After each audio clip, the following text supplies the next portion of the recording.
All right, let's be real. I mean, the real real. If your gut and your body is feeling off, everything feels off. I'm talking about your digestion, energy, mood, your ability to focus, everything that helps you feel grounded and confident and powerful. It actually starts with your gut. Every day, your gut is fighting a silent war against processed foods, stress, and even toxins in the air. If you're a mom, you travel, you work out a lot, you're taking in more air, you're being exposed to more environments, and quite frankly, when your gut struggles with all of that, your whole body feels it, as if there wasn't already enough on your plate. Being able to take care of your own body, embracing wellness and loving on yourself, that's not supposed to be difficult. That's why I trust Just Thrive. It's a probiotic. For over a decade, Just Thrive has been helping thousands of people take control of their health with science-backed solutions that you can trust. Credibility matters. From their award-winning probiotic to their full line of gut, immune, and brain health supplements. I'm going to say that again, brain health supplements. Just Thrive is ready to help you live your healthiest life. Try Just Thrive Probiotic for 90 days, risk-free. Save 20% on your first order with code CX. See the difference for yourself or get a full product refund. No questions asked. Take the 90-day Just Thrive Probiotic Challenge today and, well, just thrive. Thank you for joining us for this episode of Who Does She Think She Is? Audacious financial journeys with tremendous Black women. I'm Mele Miller, 30-year bank exec that you wish has always been your friend. Who does she think she is? I'm out in Seattle today, and I have to tell you, it is an early morning for me, but there is nothing more worth it than moments like this. I'm thrilled to introduce you to Jenné Claiborne, a culinary genius who's transforming the way that we think about plant-based eating. She's been featured in hot platforms like the New York Times, Good Morning America, Huffington Post, and others that I'm not even going to bother to share because I think you get the picture. She's the it girl of vegan vibes and a loving disruptor of traditional food and traditional food culture. Why do I love that? Because I'm a disruptor too. Get ready for an inspiring conversation with a powerful businesswoman that will leave you hungry for more. And let me tell you, I'm already there. The moment that you take a look at her, you're going to be a little wowed by her skin. Don't let it distract you. Took me about 10 minutes before I could even start this episode. So let's just cut to the chase. Hey, thank you for being here. Hello. Thank you for having me. That intro was amazing. I just felt it all the way in my heart. Thank you. I'm so glad you did. You know all of it's true, right? Thank you. Yeah. Hey, well, you know what? I don't think about those things that often. I don't think that way. I just go about my day and doing what I'm doing, but that was just filled me up. Thank you. I'm glad it did. Before we launched this particular episode, we were talking briefly just about women giving women their due, not just staring, not just listening, not just taking, but exchanging the benefits and the vibe. And that has everything to do with how you show up across all of these platforms. You are such a generous soul. And the vegan vibe energy and your facial expressions, I have to tell you, I feel like we're sisters. I'm loving it. I feel it too, girl. You shared how the intro made you feel. But are there labels or titles that are floating out there in reference to you that you hear often? How do people refer to you? Sweet potato girl. I've seen that Sweet one. potato girl. I don't know. I don't really know exactly, but thinking of it like you said, disruptor, and Mhm. reframing traditional foods, and those are terms that, and ways of thinking about it that I don't really, I don't really think about it like that.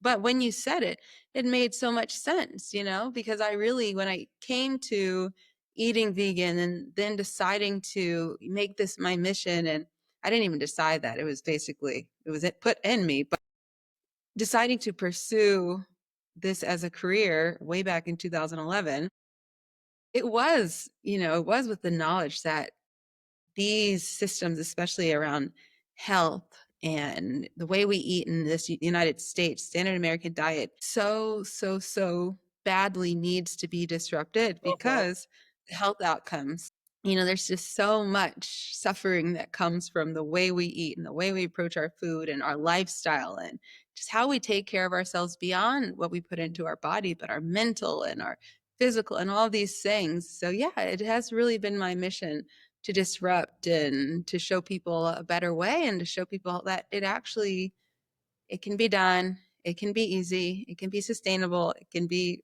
the rest of your life, and you can feel amazing doing it and help people around you too. I love that you said showing people it can be done and it can be sustainable. Mm. My background in financial services, about 30 years, perhaps even longer. It's all a blur now. During that same frame of time, I've also been a comprehensive personal trainer specializing in nutrition. So I feel Right. super connected to your approach as a loving disruptor with this heavily ingrained American institution. I think that we do the same thing. Money culture, food culture, the way it sits with our people and especially Black women. Ooh, it's heavy. There is a lot there Yeah, to unpack. you're so right. You said this has always been your path. When Yeah. did your love for cooking, when did it start? What ignited it? I would say it really, really started, and I forgot about it, but it really started when I was a little girl. Because my grandmother, she always let me go in the kitchen and mix together random stuff, right? And I spent a lot of time in the yard also making mud pies and mud cakes, and I would put them in the mailbox, and that was my oven, right? And leave a little treat for the postman. He could get that cake I left Postman him could in get the the postman could mailbox. get it, could get the mud Yeah. pie. Sir, this is for you. Thank you for bringing the mail. You're like, And bon you know what? appetit. Right. I put a little herbs, some grass on top for the herbs.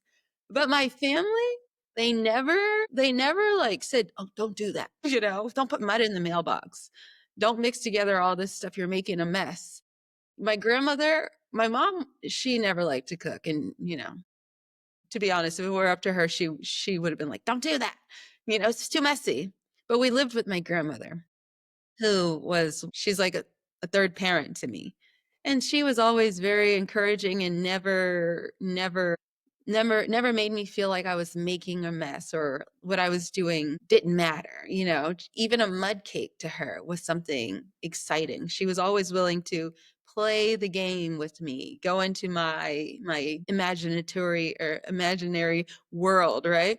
And so I think that's where it really began. And I saw her cook. My grandmother's an amazing cook, mostly soul food cook, traditional. And then likewise, my father, he's an amazing cook. So I was always surrounded by good food and watching them cook. And then, yeah, they let me do it. So I really think that is where it all began for me. But as I got older, I was interested in different things, of course, right? My mom had a cleaning service and I started helping her clean the houses probably like 8 years old. And so I'd go to all these beautiful homes and we didn't have that much money and we lived in like a little house and actually went to school outside of my district. So I was like, you know, I went to a upper middle class school, the best district in the state, but I didn't live there, right? So I'm coming from a Mhm. little house and a very working class neighborhood, very working class family, and going to this school with all white collar people and these homes my classmates and also the homes my mom was cleaning were like mansions to me. They were gorgeous to me. And I went through this thing of I want to be an interior designer and decorator because I'm always looking at these homes. I'm cleaning these homes and my mom, she would take me to this is in the 90s and she would take me Atlanta was really developing the suburbs, really being all these subdivisions were being built and we would go explore the homes under contract, when the work there. And I always aspired for like to be able to create something, right? So it was food. And then with my mom, I really became interested in interior design and Architectural Digest magazine when I was like 10 years old. And then my grandmother, she's a fashionista, and I became a fashionista. And then I want to become a fashion designer. And I started working on building my portfolio at 12 years old because I wanted to go To interrupt you, because what you just shared, you had a to. passion role model, you had an Mhm. entrepreneur role model. Mhm. Every one of these channels are all interrelated, and they're all Yes. about um,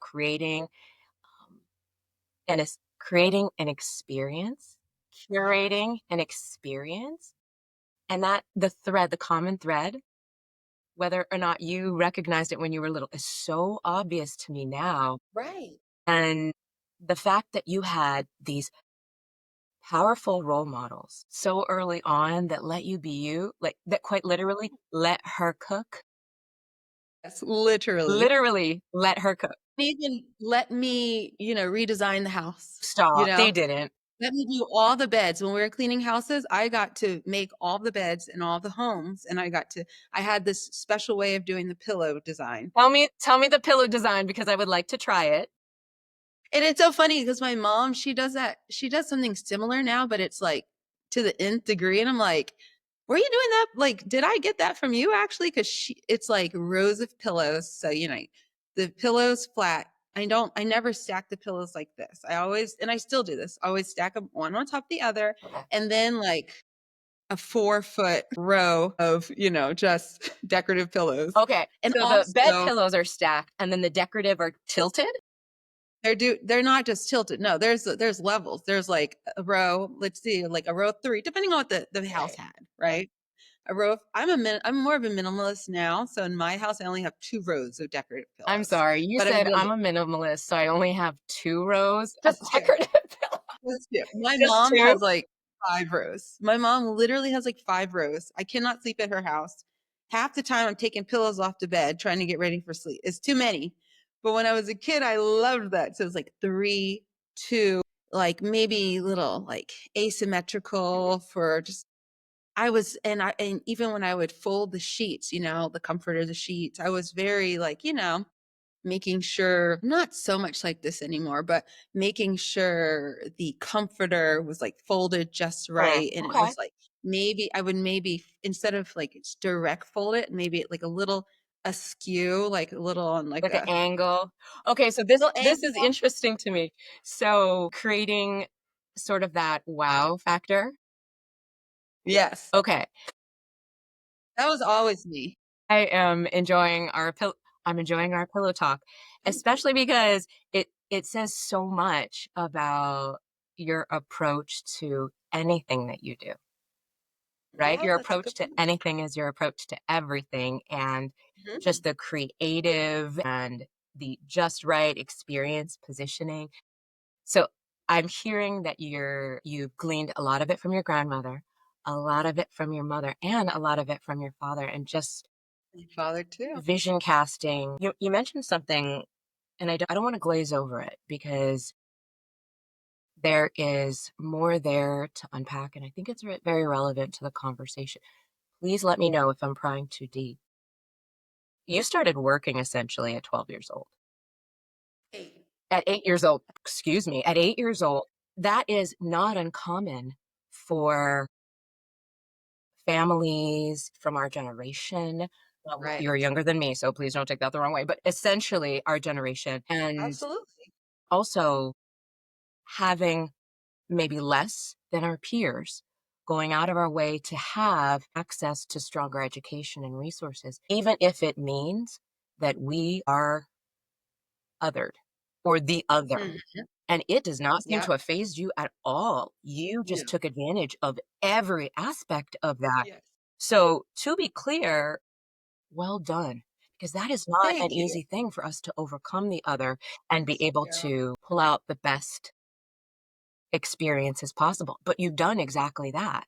You Yeah, reflect a lot on that and how it's shaped your career trajectory. I do in a way. I'm grateful. I think about my family so much, and I'm very close to them now. That's why I live in Atlanta again, because I'm born and raised here, but I moved back a few years ago to be closer to them when my daughter was born. But I'm so grateful to them because like you said, that I was definitely the odd one out, right, in school situations, and my mom always went above and beyond to make sure I had the best of everything. If she couldn't afford it, I would still get it. She would always find a way. Always. I remember she tells me this too. I think I don't maybe really remember, but my mom talks about it how we were on food stamps when I was, like, really little. Her and my dad never married and, so she was a single mom, and we got on food stamps. We lived with my grandmother, but we would always shop at, like, the high-end grocery store with the food stamps. We never shopped at like, maybe occasionally Mhm. she would go to whatever grocery store, but we were buying like crab Oh legs, like my. fine cheese, the best bread, the best everything on the food stamps. And my mom, to this day, and I know, you coming from finance and talking about that, of course, I thought immediately about my mom, but I'll tell you later, but my mom has, and likewise my father, both my parents have always had this like approach to life. It's almost like the audacity kind of thing. Like they never approached, and they still don't. They never go into anything with an idea that this isn't for me. Like there's no shame. They have always been like in my parents, my dad was 22 when I was born, right? Wow. They tell me stories about like when I was a baby before they broke up and when they were dating before I was born and all of the crazy fun things they got into. They're both entrepreneurs Okay. and they started all these different businesses together and they had all these hustles and they were just always like putting themselves in whatever situation they could to make something happen, right? And they both are transplants here to Atlanta.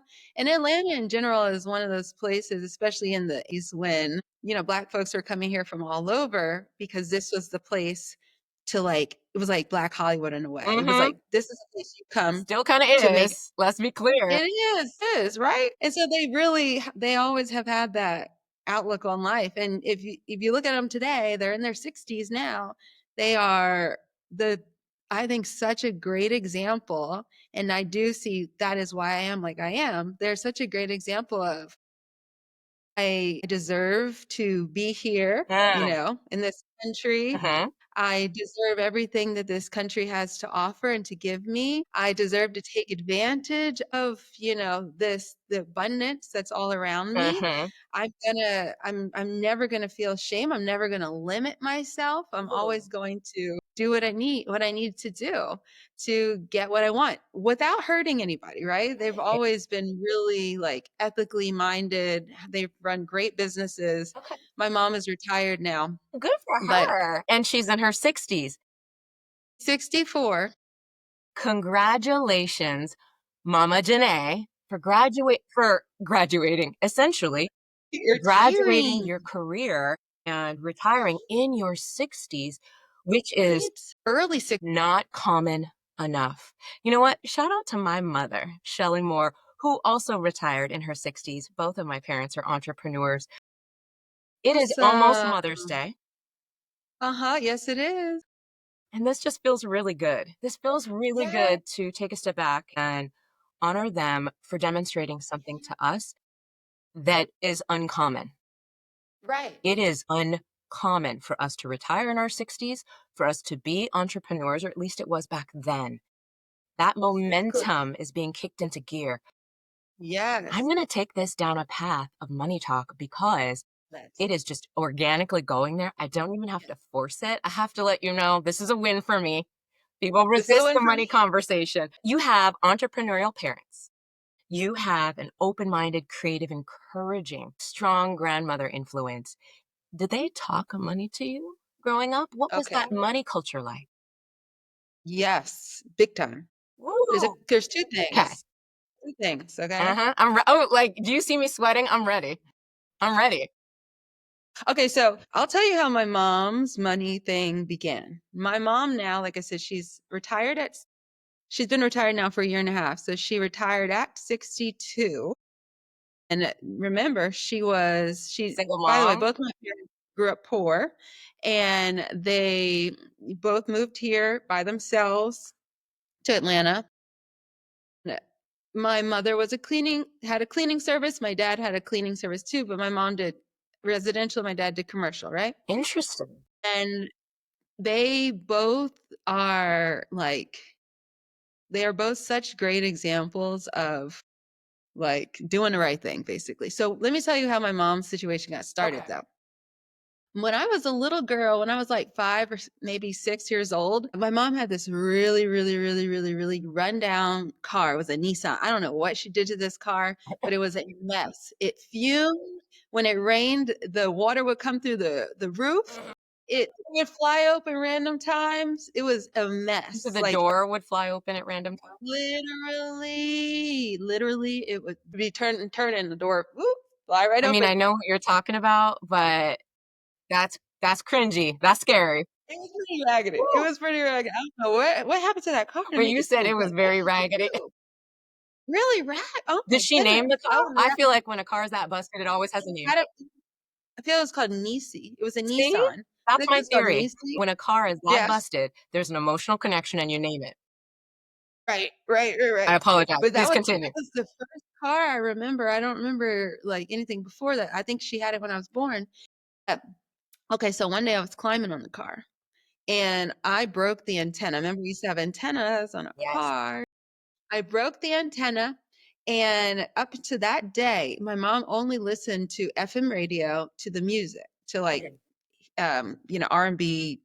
It was B103 here in Atlanta. That's all she listened to. I broke the antenna, and she was only, after that point in this raggedy car, was only able to get AM radio, specifically AM 750, which is it's like talk radio here in Atlanta. And they have a show called The Clark Howard Show. Clark Howard is a consumer reports advocate and like financial independence, that type of guy. And she discovered him. It doesn't get any better than this. Please, go ahead. Yes, that is the day she credits me for changing her life. To this day, that is the day her life changed. She was probably 30 years old when this happened, and she was irate, of course, when it first Of happened because course, she because loved music. this is We a didn't have black mom meme, CDs. right? We get that. And I don't know. I can't remember if that car had a tape deck. It might have, but I don't remember. And it wasn't like like even once we moved to CDs, remember carrying around a tape I deck that remember. was heavy. It was far less efficient than a CD. So this was a big deal. But then she discovered Clark Howard. He changed her life because he, through his show, taught her about saving, about investing, Mhm. and about like mostly those two things, but also even traveling and like using credit card points and things like that. Mm. My mom, right away, probably by the end of that year, I don't know exactly, but my mom started investing like retirement and brokerage account, then started buying CDs, then started really saving her money then. And again, she's a cleaning lady. We're on food stamps at In the her time. 30s, though. In her 30s, didn't even own her own house, hadn't bought a house yet, nothing like that. We're living with my grandmother in her house. My mom's a single mom. Yeah, just cleaning houses. She turned that money into trips. We started taking amazing trips and going on cruises, going to Hawaii. Yes. I went with my mom to Hawaii Thank you for twice as a saying kid. it correctly. Shout out Yes, to hometown. This is beautiful. that's because I went when I was a Well, kid. listen, like you went single mom, cleaning houses, food stamps, started investing in herself and Mhm, her family and her future, and mhm. planning for retirement in her 30s. Yeah. And okay, at the same time, she started thinking about college savings. Yes. Okay, but here in Georgia, we have the Hope Scholarship, Mhm. which is basically a full ride if you go to a state school. It might be a little different now, I don't know, Okay. but I graduated high school 20 years ago. it was a full ride if you go to a state school, which are like, we have great state schools, Yes, you do. or a school in state, I should say. A school in state, even a private university. I don't remember exactly. That's It covers incredible. like I do commercial. not know that that exists anymore, but we're gonna track that We, down because if yeah, it yeah, does, that's it still incredible. does exist, but I don't know the The like parameters. exact Yeah. rules of it now. But here's the thing. My mom told me, because she learned about like saving for college and all these things, but she at the same time learned about the Hope Scholarship, and she got my dad on board to say, "Okay, guess what? We're not saving any money for college for you at all. You have to get the Hope Scholarship. You're going to go to college here. If you want to go out of state, you can figure it out. You can get scholarships and all of that stuff. But we're not saving money for you because we know you're smart enough and we know you're going to get the grades that are required to get this scholarship. And you are so smart that if you want to go out of state, you get scholarships for that." You know what? So like This is they incredible told me because that they're communicating with you. They're early. educating you, they're communicating with you, they're taking the journey and transforming their lives Yes, with you. So many of us exactly. forget that it's okay to learn with our children. We don't have to be experts on everything. Especially older parents, I think, forget. Like my daughter I was 32 when my daughter was born. And you feel like you know everything by that point. Or that you're But my supposed to, parents were so young. right? My Yes. parents were also in their very early 20s when I was born, and I had my babies in mid or further along 30s also. Wow, yeah. Yes, and so what you're speaking to is very real for me as well. The Mhm. magic of technology and also a super Yep. dialed in team. I will tell you, Yep. Clark Howard still exists, is still Yes. Oh, active, yes. still serves in the Everybody needs to get on capacity his of, newsletter. and I think that he deserves his flowers too, because he changed your mother's life and set an entire path and course of events lining up your So future and true. your career, whether or not he knew it. And so that's why this even exists. That's why who does she Yes. think she is even here? Because however we get the support, however we get the awareness, the visibility, whether complex theories or ideas or even small, we have to talk. I am so impressed by your Yes. parents and I am you, too. but to know that they were doing this in their Yes. 30s as young parents Yes. and feeding joy and just freedom and audacity to their Yes. little girl. Okay, I love this so much. This is probably one of the reasons why you're so comfortable with disruption. You're Mhm. disrupting on a number of levels. I know you realize this, right? I Mhm. could go down the list. You're right though. Entrepreneur, Yes. like food You're so industry, right. food culture, though. Food culture and business Mhm. culture. This is an entirely, this is a very difficult legacy with our people to disrupt. I want It to is so dive hard. into that. We're not Yes. leaving the money topic. We always talk about Okay. money, but I really do want to dive into that cultural conflict. So you're rewriting recipes. I feel like that right there has some impact. You are rewriting legacy recipes that have been in our Mhm. families for years, that have been a Right. part of our culture for years and celebrated in the Black community far more than just eating the food, right? It's the way it's Right. curated, the way it's put together, those recipes. Have you encountered resistance to the plant-based lifestyle that you're introducing and normalizing for all of us, especially from Southern background? I mean, you're in Atlanta, Right. Yes. where traditional comfort foods are not often plant-based, and touching them and changing them is not always popular. I've had some resistance, especially when I wrote my first cookbook, which is like all the veganized It was all veganized. soulful You took it practice. over. Yes. And I did a book tour, here in Atlanta and then in New Orleans. Those are I was elsewhere, but those are my southern stops here and there, right? And there was I remember like planning. I did so many different events in New Orleans specifically, and I remember planning for the events and hearing feedback from people prior to the cooking classes, because I did a bunch of different cooking classes. The publicist was like, they're really nervous about your etouffee. And I was really nervous because here I am making etouffee. I'm from New Orleans. Right, I'm but just the from way the you South. said that, they're really nervous about my etouffee. Like, Yeah. that's your next They're book, like, there's vegan. Yeah, that's the right? next one. That's your next book. Yeah. There's always been, I've always had a sense that especially older people have looked, it's maybe changed here and there, but there's a certain group of people, right, who will look at my recipes without trying them, of course, but will hear about it and will look at them and just be completely unconvinced, right, that it could possibly be good, and even see it as, kind of insulting Mhm. that you would the ham hock and the crawfish and, what the smoked turkey neck. But here's the thing. I'm cool with it. Like, I don't care. I never cared. I literally have never You were like, ever they're gonna cared. get this mud pie out of my Yeah, yeah, mailbox. you get They're gonna eat it. They're gonna like exactly. it. Exactly. And I actually used to be a people pleaser, like my face-to-face life, as now I'm getting older, I've kind of like also let that go. But I've never really had that mentality when it comes to like my persona, like my career or anything like that, because I've always, understood that there's going to be somebody who wants what I'm offering. Because if I think it's cool, like I can't be the only person who, I'm not that unique, only person who's going to like this, who wants vegan soul food. And there's going to be, let's say there's 20 million people who say, I hate it, not interested. And there's 100,000 who say, I love it, I want it, give it to me. That's cool. That's all I need. So I never really cared.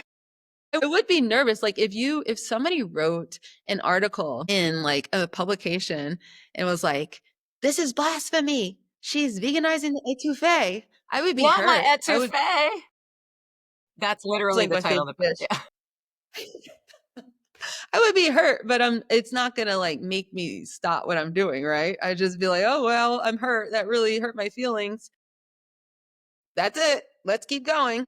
Yeah. Your philosophy resonates with me. What you're doing is good for you, and it's also good for our community and our people. Not everybody has to like it. It is okay. Yeah, exactly. And your approach to the fears and the concerns, continuing to promote and educate, I think that's really powerful. We are transforming and changing, and we've learned so much from our legacy. And there's things that we can continue to honor and hold on to, and also improve and do better for ourselves and for our health. I hear that. I hear that in what you're saying, and I support it, and I support you. Thank you. I'm a little Thank you. less Yeah, concerned with because the etouffee. Now, yeah, okay.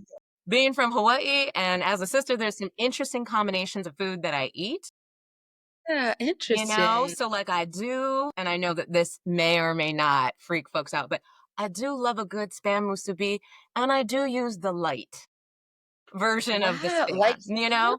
I I've do never make even heard of that. kalua pig with turkey instead of pork. Oh, There wow. are things that maybe we are masterful culturally in Yeah. substitutions with resources that are available to us. And you know what? That is something like even in my first cookbook, this approach to because people are always asking me, well, what are you going to say to the people who aren't supportive of you veganizing these classic soul food recipes? And I even wrote that in my first cookbook. We are masters of substitutions. This is the legacy of soul food cooking, Mhm. that it's you use what you have and it's adaptable and it's growing and and so now we need to eat better. Now we need to move away from foods that are killing us. So now I'm making these same things cleaner, healthier, but more delicious. We're not going to remove the flavor and the satisfaction, but we're just moving on. We're moving forward. And if you want to keep doing that thing, I love it. Good for you. But we need a new direction for the people who are hungry for that. And that's basically what I see my role as being. You're somebody's Clark Howard for sure. And just But you know what? feeding this appetite, right? Yes, you're You're so feeding an right though. appetite. We never know the impact we have. Like so I've been doing Sweet Potato Soul since 2011. Well, yeah, since 2010. Mm. Started the blog in 2010. And especially like when I took it full time in 2016, I had all these aspirations and all these big, big, big, big dreams of like, just like, I don't even remember, like, just, you know, you want to be in the, the big, huge, fancy mansion, and you want to have a TV show on Food Network because TV was still around back then. Yeah. And all these dreams, and I still have dreams, right? And I still like, aspire for a lot. However, I've had a humongous shift in my like just approach to my Mhm. career in general.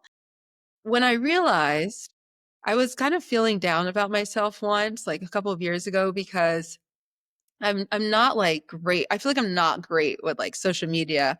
Like I and mean, who is? Because it's fluctuating. I really feel like that.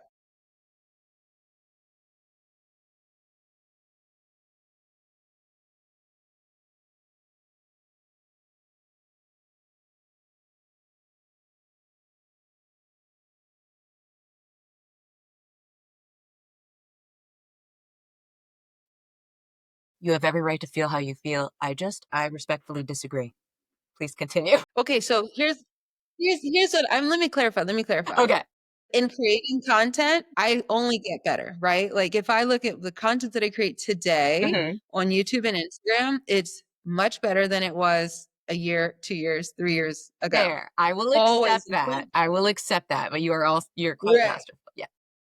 But the thing is with social media and with YouTube, it's not all about it's not that much at all about the quality of what you're doing. It's about how well can you capture someone's attention?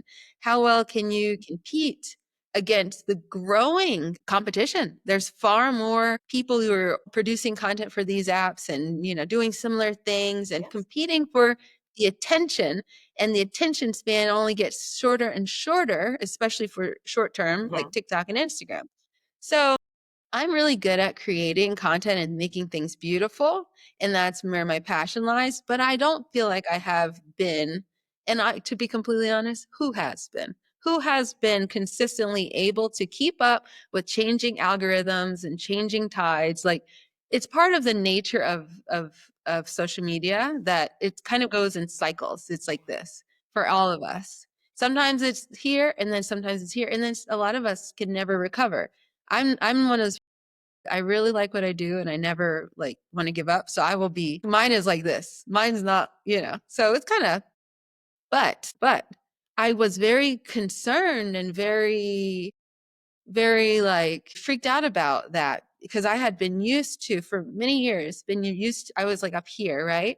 Feeling like, oh, I'm reaching lots of people. And my validation was coming from how many likes, how many views, how much money, numbers, how much.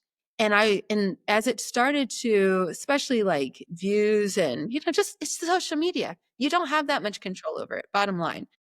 And I was kind of getting caught up on, oh no, what do I need to do? What do I need to shift? What am I doing wrong? And I spoke to another vegan Instagrammer who had at the time, and I don't like do this comparison stuff anymore, but at the time he had a much bigger account than mine. I saw that he was reaching far more people than I was, and more likes, more comments, all this stuff. Mhm. And he and I were like chatting back and forth in the DMs, Mhm. and he told me, Jenné, you are the reason I became vegan in the first place. And it was your Stop. YouTube channel that helped me to actually stick with it, to become vegan, create a passion, and then start my own thing. Oh. And then when he said that to me, my whole outlook on all of this changed. So yes, okay, numbers, da da da da da, blah blah blah blah blah, la la la, yes, whatever. Mhm. But the way I approach it now for these last, it's been like, I think that was like 2 years ago, that conversation, has with the knowledge that it's like Clark Howard. You never know it could be one person whose life you're affecting. You don't know the impact that they will have on other people. They might create a platform far bigger than yours. They might help far more people than you do. And if the mission is to help others Say it. and to bring people to this way of eating and living in alignment with your values, eating healthier, living healthier, being a more vibrant, energetic, just better version of themselves. If that's the goal, it doesn't matter if it's you directly making that shift for them. It's about just, we're all in this thing together. Yes. So we're all part of, so I just want to Thank be you. part of it. Thank you for saying That's what I that mean. we're all in this together. His followers are essentially your followers. You brought him, you inspired, you set the table for him. And I'm so He's doing the glad. same for other people. Yeah, I'm so glad that he told you. Again, flowers right now, not later. Not later. Right. Um, your brand is so strong. The work that you do, your mission, your intent is so powerful. And if that is the benchmark goal, you are absolutely delivering. There are all of these levers that we pull and metrics that as business owners, entrepreneurs, we look at to assess how effective we feel we are being, how we gauge success. So this question is about everything. It's not just about the business, it's about everything. It's about all of Jenné, everything that you touch. What financial successes are you most proud of achieving? Okay. My house. I love my house. The face, I'm telling you, the facial expression. With my house. It's just crazy. Literally, like every single day, all day long. I work from home, so I'm always here. But all day long, I'm like, it gives me so much life. And the fact that, like, I told you my background and looking at these beautiful homes. So my house is not a big house. It's 1,600 square feet and it's not in the suburbs. I grew out of the suburbs. Okay. You're I like, we're decided I done. didn't want to live. We're done. You're right. So, but when I was a little girl, one of the neighborhoods that my mom cleaned houses in, and also that we came to for like on weekends to hang out. This is the neighborhood I live in now. And I used to admire these homes, like these homes right here. And so when I was moving, I lived in LA last. And when I was moving back here, I was separated from my ex and, it was time to buy my first home and I was looking for a house. And I had this vision as a child. I wanted to live in this neighborhood and I wanted to live in this type of house. And fast forward, this is the house I live in. This is the neighborhood I live in. I was able to obviously afford it. I've been here for years now. And it's like part of one of my biggest hobbies is like working on the house, like yards. Like I'm taking the day off tomorrow to go plant shopping with my mom. I've been working on this yard/garden for 2 years now. No, I'm it's gonna only been a ugly year. cry on this because just It feels is like good. I don't even hardly want to go on vacation. I don't want to go anywhere. I don't even I hardly even drive the car because I am so like into my house. So and as it is, it's an investment also in my business because this house is the background, right? I've done lots of renovations to the house to make it exactly how I want it to be for my video content, you know. So it has also been an investment in the business, but yeah, like the fact that this is my reality is very thrilling and I'm just grateful, like I said, all day, every day. This is my proudest financial decision. Thank you for sharing that with me. Yeah, You've been looking at this neighborhood your whole life, my whole life. cleaning houses in this neighborhood with your mom. Now you own a home in the neighborhood. It is the HQ of your business and it's your sanctuary. Like that's beautiful. Yes. That's beautiful to me. Yes. You've curated an experience and a lifestyle for yourself. And I really have, right. yeah, I wonder how often we are as good to ourselves as we are to our clients, our customers, Hmm. our audience, and everyone else that we grew up serving, whose homes we've cleaned, who's fill in the blank.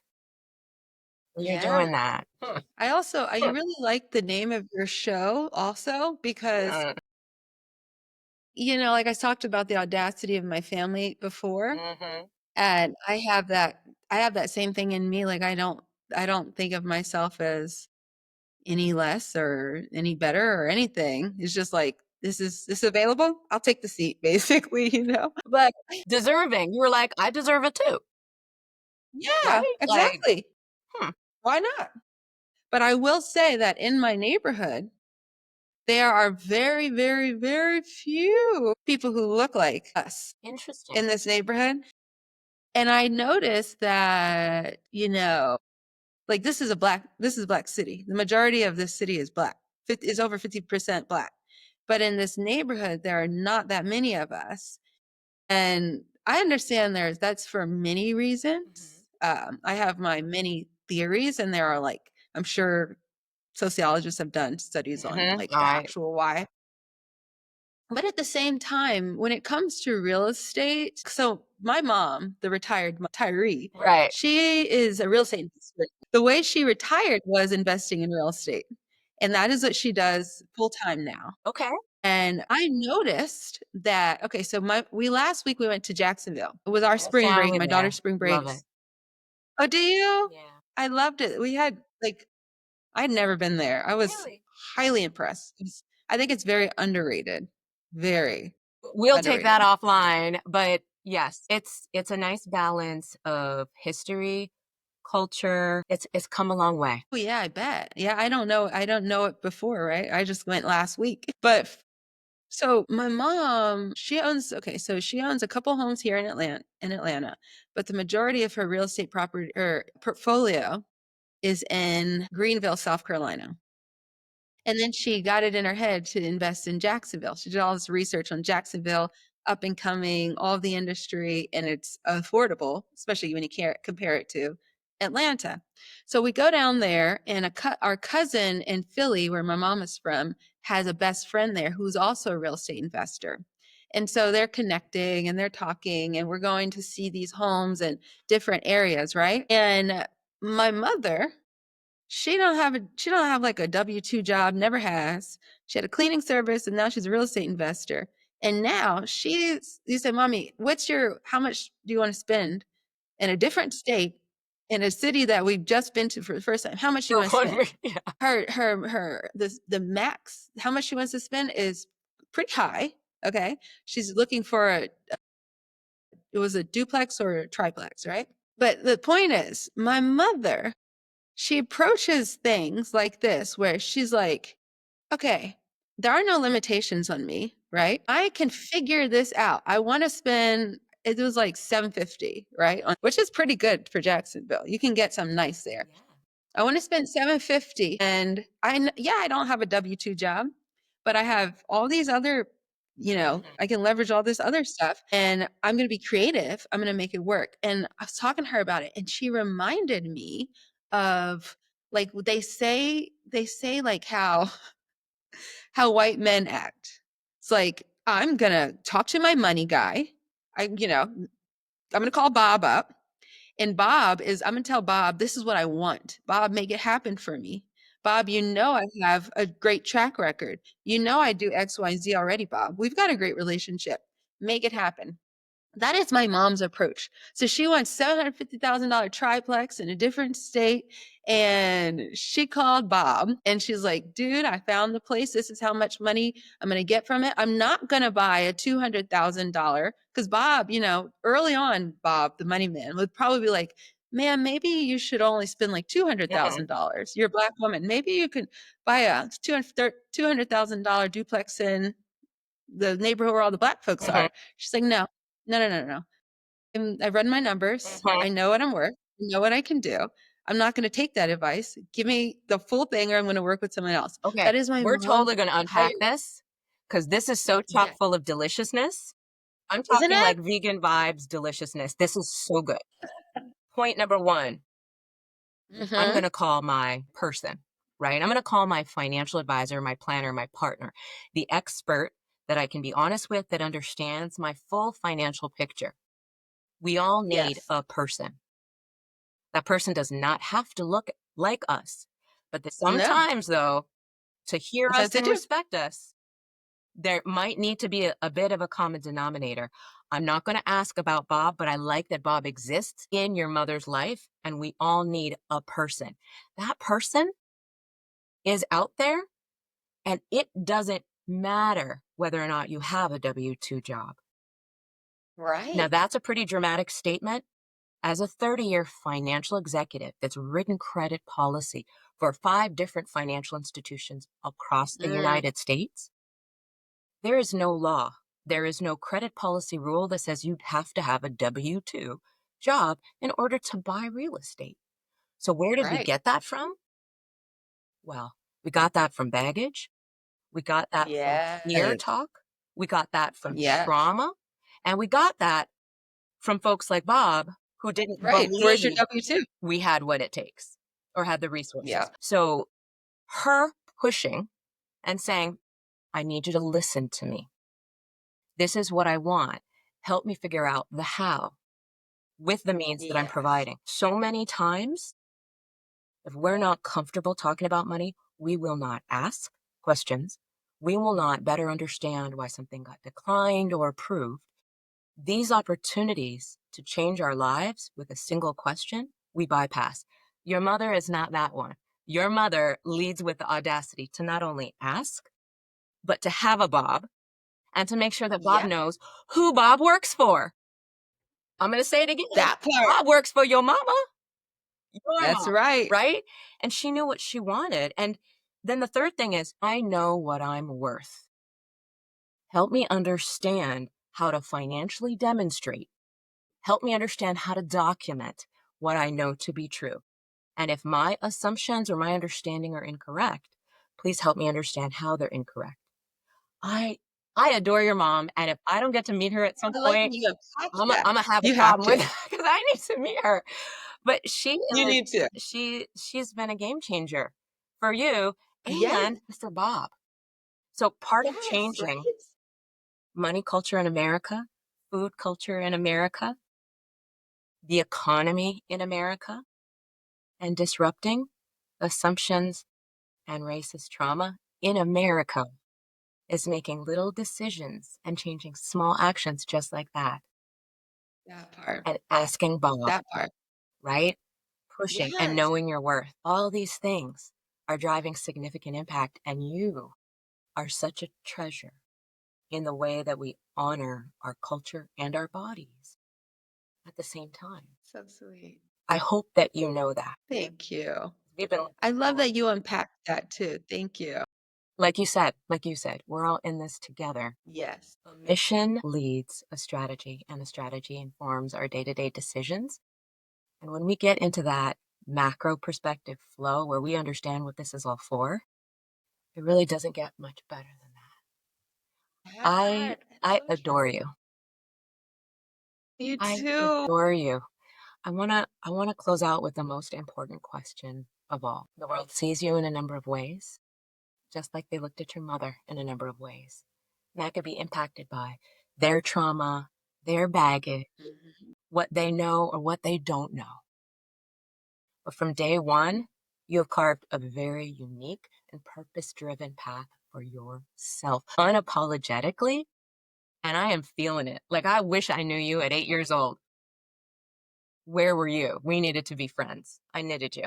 Yeah. But you're here now and you're impacting the lives of so many. This platform, this stage is yours just as much as it is mine. Who do you know you are, and how do you want us to see you? That is a good question. I know myself to be a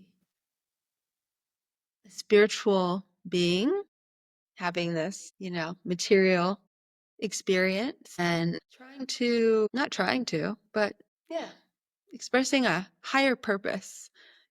Career is one thing, and I try to do it that way, but more so just in my everyday life to just experience this creation.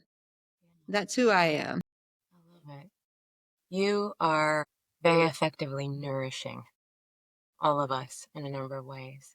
Thank you. Thank you for Thank you. making time for this, making time for me. It's lovely to be here. I thought this was a lot of fun. Yay. I'm so glad. Can't wait to meet your mom. That definitely needs to Yeah. happen. You should interview her. I always tell her she should have her own podcast or be on TV. I've learned so much from her. My mom, she's very unique, okay?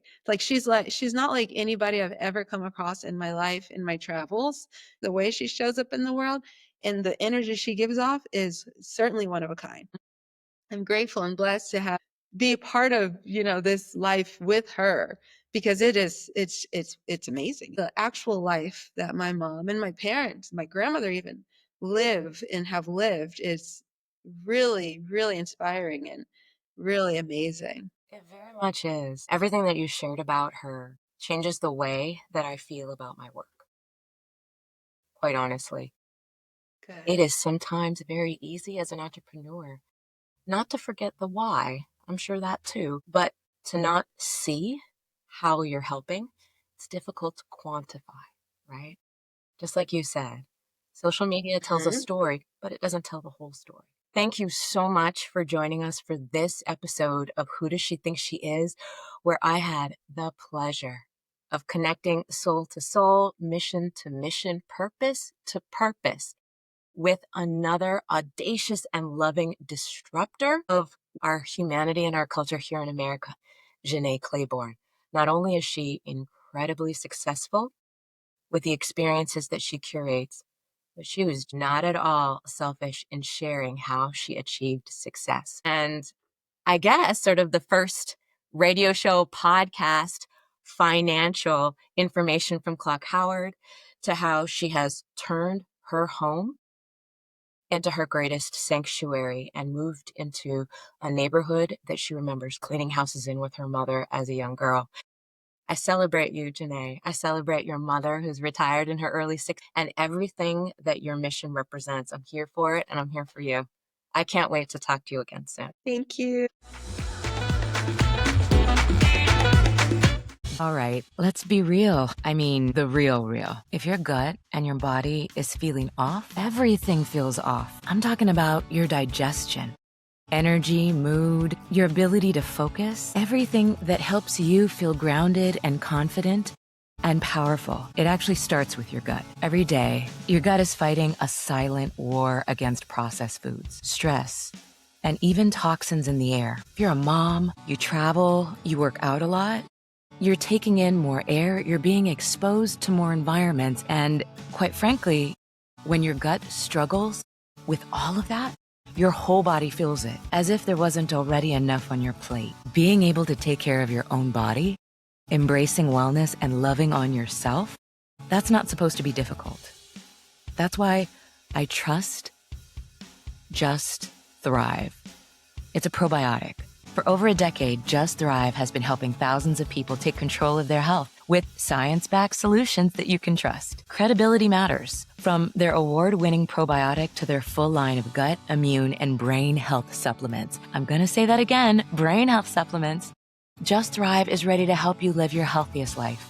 Try Just Thrive Probiotic for 90 days, risk-free. Save 20% on your first order with code CX. See the difference for yourself or get a full product refund. No questions asked. Take the 90-day Just Thrive Probiotic Challenge today and, well, just thrive.